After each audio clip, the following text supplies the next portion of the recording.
У житті кожної нації є момент, коли всім ახლა ჩვენი ისტორიის ერთ-ერთი ურთულესი მომენტია. ახლა უკრაინაზე ზეწოლა ერთ-ერთი ყველაზე მძიმეა. ახლა უკრაინა შეიძლება ძალიან რთული არჩევანის წინაშე დადგეს. ან ღირსების დაკარგვა, ან საკვანძო პარტნიორის დაკარგვის რისკი. ან შემადგენელი 28 პუნქტი, ან უკიდურესად მძიმე ზამთარი, უმძიმესი და შემდგომი რისკები. თავისუფლების, ღირსებისა და სამართლიანობის გარეშე ცხოვრება და რომ გვჯეროდეს იმისა, ვინც უკვე ორჯერ დაგვესხა თავს. ჩვენგან პასუხს დაელოდებიან. ხმამაღალ განცხადებებს არ ვაკეთებთ. შვიდად ვიმუშაობთ ამერიკასთან და ყველა პარტნიორთან.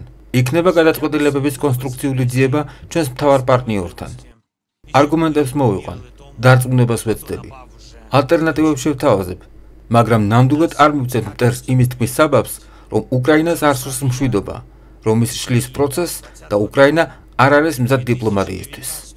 განაცხადა უკრაინის პრეზიდენტმა ვოლოდიმირ ზელენსკიმ საგანგებო ვიდეო მიმართვაში.